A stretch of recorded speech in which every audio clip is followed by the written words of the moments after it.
Le point numéro 21, les affaires scolaires, là c'est M. Aïssa Doula. Donc cette convention pour convention de la cette délibération a pour objectif de renouveler la convention de l'école Calandrette, donc école privée sous contrat d'association avec l'État et la ville de Metz. La commune siège doit en effet participer aux dépenses matérielles de fonctionnement. Ces dépenses sont évaluées en référence au coût moyen d'un élève de nos écoles publiques.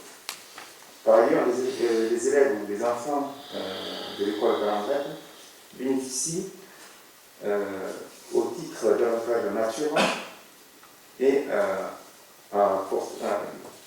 bien sûr à parité avec les écoles publiques de l'accès aux prestations sportives, c'est-à-dire les gymnases par exemple, culturelles, par exemple donc le cinéma, ainsi qu'aux classes découvertes, par exemple l'école de bois. Cette convention précise aussi, comme cela a été précisé dans la précédente convention, qu'elle doit s'engager à contribuer aux dépenses de fonctionnement que pour les seuls élèves de l'école domiciliés, qui ne sont pas domiciliés, donc l'association ne s'installe. De plus, si l'association inscrit des élèves domiciliés hors de la commune ou ayant moins de 3 ans, au 31 décembre de l'année en cours, une compensation financière sera versée par celle-ci à la ville pour les prestations que la commune aura directement financées. Après l'étude diligentée par les services et en accord avec l'organisme gestionnaire de l'école privée sous contrat concerné, il a été convenu que la ville prenne en charge les dépenses mentionnées de la convention jointe par l'annexe. Cette convention, signée pour les 3 ans à venir, établit les modalités et les conditions de la participation de la ville aux dépenses de fonctionnement de l'école, de mise sous contrat d'association avec l'État. Il est donc demandé au conseil municipal de bien vouloir approuver le renouvellement de la convention avec la Calandrette et d'autoriser M. le maire ou l'adjoint délégué à signer tout document relatif à ce dossier. Y a-t-il des questions? Madame Siva. Oui, monsieur Doulat, excusez-moi. Je veux savoir ce qui a changé dans cette convention par rapport à la précédente. Par rapport à la précédente, pratiquement rien, si ce n'est. Non, rien du tout. Rien n'a changé. Rien n'a changé. Rien n'a changé, sauf que. Non, rien n'a changé parce qu'il y a une liste qui a été établie concernant l'inventaire des biens mis à disposition, donc rien n'a changé. D'accord, merci, c'est tout ce que je voulais savoir. Donc, monsieur Dalou. Je suis désolé, je n'ai pas bien compris. Sur les prestations, donc, on dit dans les engagements de l'association, si toutefois, malgré cet engagement, l'association a inscrit des élèves domiciliés hors de la commune ou n'ayant pas atteint l'âge requis de 3 ans, une compensation financière sera versée par celle-ci à la ville. Celle-ci, c'est qui? C'est l'association? C'est l'association. D'accord. Donc elle s'élève à 500. Alors après bien sûr concertation et après que le service ait travaillé dessus, et concertation avec l'école privée, celle-ci, elle s'élève, c'est un montant forfaitaire annuel de 500 €. Voilà, c'est ce que je voulais savoir. Donc c'est forfaitisé ça? Oui, tout à fait, oui. D'accord. 500 € par élève? Oui. Ok, merci. D'autres questions? Mais on voit qui est pour adopter l'année. Le point numéro 22, énergie. Les charges de fonctionnement de la borne de recharge électrique de l'air des tonneliers avec la convention qui va être passée entre la commune de Metz et Héroénergie. Je vais laisser la parole à M. Rodriguez. Oui. La borne de l'air des tonneliers ne dispose pas de son propre contrat en fourniture d'énergie en raison de la complexité technique. Celle-ci a été connectée au comptage de la commune. Afin que les charges liées au fonctionnement de cette borne, consommation d'énergie, installée le 15 novembre 2019, date de la mise en exploitation de la borne sur le domaine public de la collectivité, soient reversées à la ville de Metz, une convention qui en précise les modalités doit être signée. Je vous propose d'approuver les termes au projet de convention ci annexé portant sur la répartition des charges de fonctionnement de la borne de recharge électrique de l'air des automobiliers, d'autoriser le maire à signer la dite convention avec Héroénergie et d'autoriser le maire à prendre toutes les mesures nécessaires à l'exécution de la présente délibération. Y a-t-il des questions? Madame Silva. Oui, monsieur le maire, cela va faire un an que la borne est en place. Je souhaiterais connaître le bilan de l'utilisation de cette borne, s'il est possible de nous communiquer ou de communiquer aux élus. Je pense que ça peut être intéressant. Monsieur Rodriguez va être Par la même occasion, si vous avez celle du château, ça peut être bien aussi, ainsi que le décompte des sommes dues par la collectivité sur les bases d'Héroénergie qui doivent être faites certainement en fin d'année. Les bases de, pardon.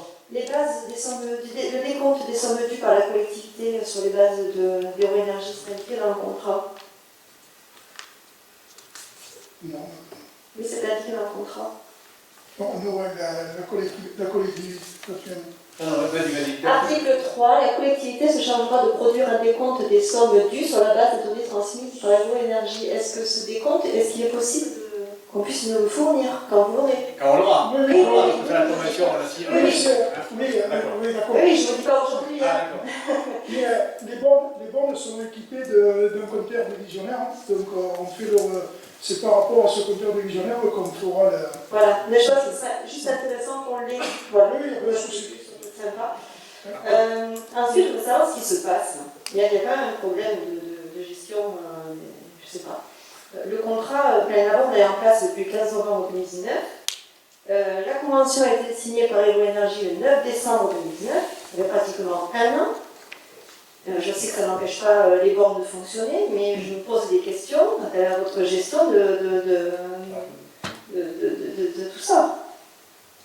Un an pour faire passer une convention en délibération au Conseil, je trouve que ça fait un peu beaucoup. Disons que c'est ce moment où on a reçu la facture EDF. Parce que la convention elle a quand même été signée le 9 décembre 2019. Je peux être en possession de cette convention. Non, la convention n'est pas signée encore. Non, elle n'est pas signée par la ville de Metz. Mais Héroénergie l'a signée, c'est marqué, fait à Pézenas le 9 décembre 2019. Donc ça fait un an que ça a été signé. Donc je pense qu'on aurait pu le passer peut-être avant. Peut-être. Non, mais si on a observé, il y a une raison. Alors je n'ai que le Covid, mais le Covid, il n'a pas beaucoup. Monsieur, je comprends. Oui, je peux vous répondre. En fait, bon, c'est des petits montants qui vont être facturés. Vous avez raison, la convention elle date de 2019. Si on ne l'a pas signée avant, c'est qu'on essayait, vu que ça semble très simple, mais c'est une convention qui est un peu complexe. On essayait de changer les termes avec Héroénergie, sachant que les bornes de recharge électrique, ça peut être aujourd'hui géré par une agglo. On voulait que ça passe directement par l'agglo, mais cette borne a été installée avant les montages et avant les compétences, il me semble, de l'agglo. Donc on était dans quelque chose qui était un peu entre les deux. Cette convention, on l'accepte comme ça, elle mériterait quelques ajustements, mais elle nous permettra au moins d'être remboursés et remboursés de nos frais. Donc en fait, vous êtes en train de m'expliquer que les bornes ont été installées avant même que les conventions, en fin de compte, elles aient été établies entre l'agglo, Héroénergie, la collectivité, on ne savait pas qui faisait quoi. Non, on savait ce qu'on faisait, c'était la première borne électrique et c'est la ville qui l'a installée. Oui, non, parce qu'il me parlait de l'agglo, c'est pour ça. Parce qu'aujourd'hui, tout ce qui est en fait, pris en charge par la transition éco est pris en charge par la ville. Très bien, je vous remercie.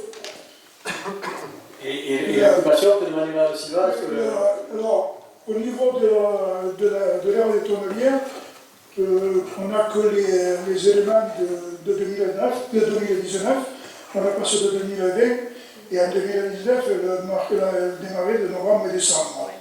Et il y a eu à peu près, c'est pas assez représentatif, il y a eu 21 charges.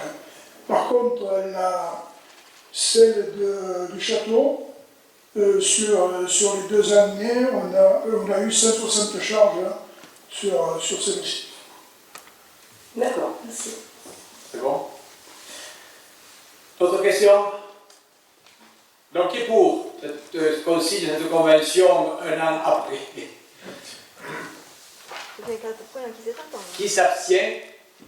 Donc tout le monde est pour alors, à l'unanimité. Merci. Le point numéro 23, le numérique, c'est la mise à disposition de fours de communication électronique pour le déploiement du très haut débit. C'est un contrat de louage entre la ville et Hérault THD. Donc, comme vous savez, donc, le département est en train d'installer un réseau de fibres sur la ville de Metz. Ça doit partir depuis la ZACD, la zone de Massegari. Et ça doit transiter par le chemin des Costes, arriver devant la nouvelle gendarmerie et puis distribuer dans Metz. Les travaux nécessitaient d'ouvrir le chemin des Costes sur 1 km et quelques, sur 1 km, je vois plus rien. 1 km 2. Et donc, bon, il y a eu une discussion avec la société qui réalise les travaux. Je n'ai pas souhaité que ce chemin, donc, qui venait d'être réalisé il y a une dizaine d'années, même pas, soit de nouveau saccagé par une ouverture à une tranchée de 1 km 2 sur toute sa longueur. Donc. Et à savoir que lorsqu'on a fait les travaux, il y avait des fourreaux, il a été mis des fourreaux de réserve donc, dans une tranchée. Et donc, on a proposé à la société de louer les 2 fourreaux, hein, c'est ça, 3 fourreaux de vide donc, à cette société. Et ça évite de faire une ouverture de cette voie. Donc, on le loue à 1 euro le mètre linéaire hors taxe. C'est ça? C'est ça, oui. Hein, 1 euro. 1 euro. Et voilà, sur 1296 mètres linéaires. Voilà. Multiplié par 3. Multiplié par 3, oui, parce qu'il y a 3 fois. Voilà, est-ce que vous avez des questions là-dessus? Madame Siba. Désolée, juste une petite remarque. Vous nous avez fourni le plan. J'ai eu vraiment du mal à voir les. C'est tout le chemin des Costes. C'est tout le chemin des Costes. Le message, je ne savais pas trop où c'était. Donc, voilà. Ça part du nouveau lotissement de la ZAC des Costes et ça arrive jusqu'à devant la gendarmerie. C'est bien la prochaine fois qu'on a un peu des plans plus visibles. Et une autre question, le premier contrat de louage qui a été fait en janvier 2020, il a été fait sous décision du maire ou parce que, oui. Oui. Parce que je l'ai jamais vu passer, donc... Il a été fait c'est la décision du maire numéro 59 du 30 décembre 2019. D'accord. C'est dans la délibération. Autre question? Qui est pour adopter à l'unanimité? Le point numéro 24, commerce. Et je vais laisser la parole à Madame Falcon, qui est déléguée au commerce. Bonsoir à tous. Vu le Code général des collectivités territoriales, vu le Code du travail et notamment l'article L3132-26, vu la loi numéro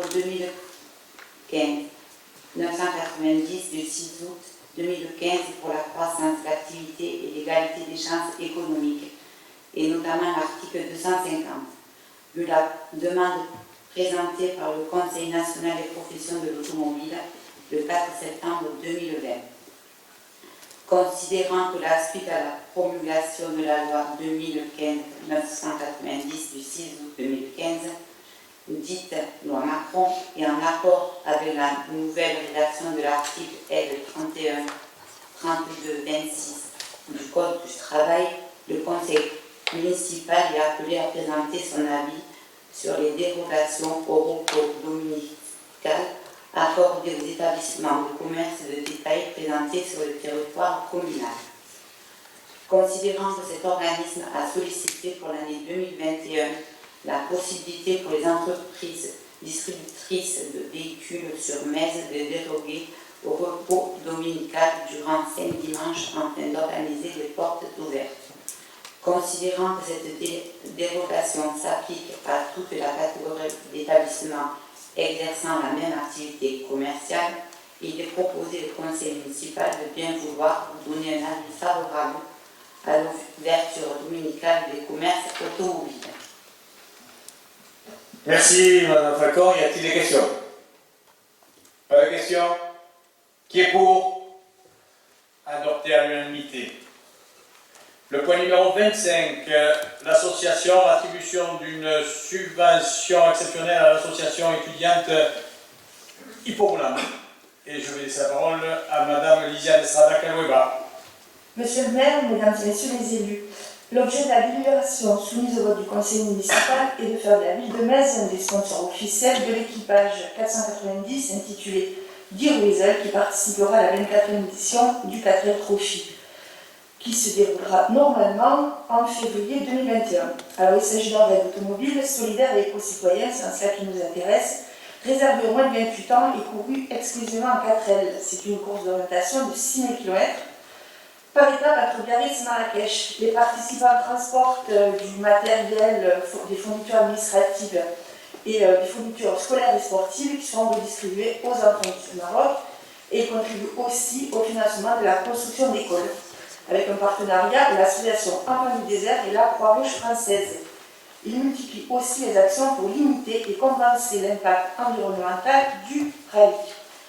L'équipage Dear Weasel a choisi de collecter l'équivalent du poids de leurs 4 déchets, soit 700 kg. Ainsi, nous avons été saisis cet été par Sylvain Renard, qui est membre de l'équipage et qui est de Montbazin, pour accueillir des actions de clean swim, c'est-à-dire de dépollution en apnée, de l'étang de Thau sur le littoral niçois. Il a eu sur Metz 4 sessions de dépollution, ce qui représente un peu plus de près de 600 kg de déchets ramassés. Donc, au-delà des actions de dépollution dont la ville de Metz a déjà bénéficié, nous avons souhaité créer un lien avec la jeunesse mésoise en proposant à l'équipage de faire une présentation et ensuite une restitution de leur périple aux ados de l'espace jeune, mais cela dès que le rallye aura été couru et dès que les conditions sanitaires nous le permettront. Donc, pour toutes ces raisons, nous vous demandons de bien vouloir approuver l'attribution d'une subvention exceptionnelle de 300 € à l'association IPM Volant pour l'année 2020, dire que les crédits seront prélevés à l'article 6745 du budget principal. Oui, y a-t-il des questions? Madame Sida. Oui, monsieur le maire, l'événement va se passer entre le 18 et le 28 février 2021. Dans le cas où cette course humanitaire ne se produit pas, est-ce que la ville compte verser la subvention de 300 € pour l'hiver? Écoutez, Qu'est-ce qu'on fait? Est-ce qu'on fait comme pour les jours, on annule s'ils ne font pas, ou bien on les font quand même? Ben, s'ils ne font pas, normalement, ils ne devraient pas avoir la subvention. S'ils ne font pas, ils doivent pas avoir la subvention, d'accord. Ça paraît logique. Il me semble. Merci. Mais non, c'est... Alors, Et c'est pourquoi la subvention? la subvention, c'est la contrepartie au ramassage des déchets. On paye le ramassage des déchets en fait. Je pensais qu'on donnait une subvention pour, comme on faisait les autres années. Enfin, je sais pas, Oui, c'est vrai que vous avez raison, Mme Silva, avant on donnait une subvention. on donnait une subvention. Mais là, ils ont participé, ils ont fait des participations lors de comment on appelle ça, le truc en anglais, là, Oui. nettoyage. Voilà, et donc pour les récompenser, les remercier parce qu'ils sont venus à plusieurs reprises hein, dans le port, puis je ne sais où. Et donc pour les remercier, les récompenser, on leur a proposé de donner une subvention qui leur servira bien sûr à eux, pas pour aller faire ce... Non, c'est un peu tiré par les cheveux quand même, mais bon, ça coûte 300 €, c'est pas, Oui. on va faire une affaire d'État, mais c'est un peu tiré par les cheveux parce qu'on récompense 300 € pour une action qui est quand même bénévole et gratuite, hein, le ramassage des déchets. Il n'y a pas que ça derrière cette opération, on l'a bien précisé dans la lecture de la délibération.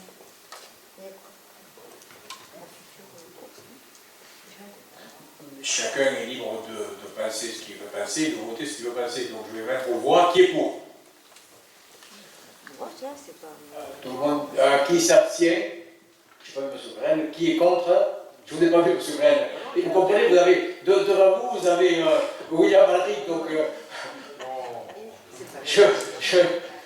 Ça voudrait presque être une critique contre monsieur. C'est pas une critique, mais il faut cash, alors je ne vois pas comment vous levez le bras. J'ai voté pour. Ok, à l'unanimité. Après, c'est pas parce qu'on pose des questions, Non, mais... on n'est pas forcément d'accord. Mais on a voté pour. la preuve. Mais voilà, je ne comprenais pas bien la délibération. Mais il faut comprendre. Pas de souci.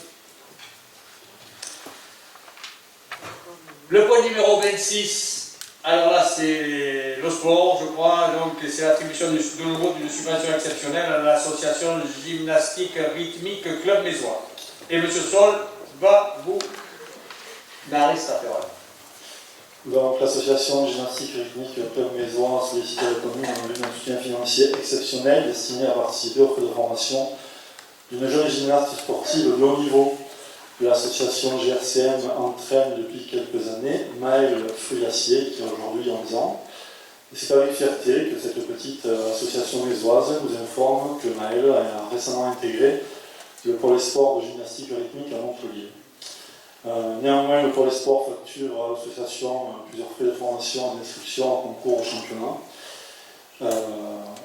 Maëlle Fruyassier représente son club de gymnastique et également la ville de Metz à chaque concours, à chaque compétition.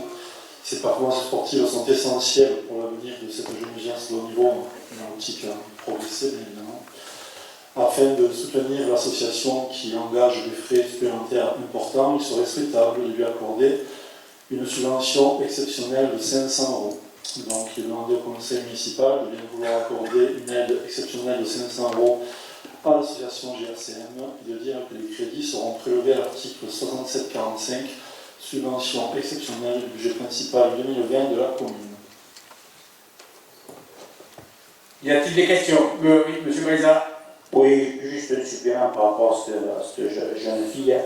Maëlle est tellement douée qu'elle était même en avance. Et l'année dernière, l'AGO n'a pas pu lui donner une subvention pour sportif de haut niveau parce qu'elle avait un an d'avance et elle ne rentrait pas dans les critères. Donc je pense que cette année, elle va rentrer dans les critères, donc au niveau de l'AGO, elle rentrera dans le cadre des sportifs de haut niveau.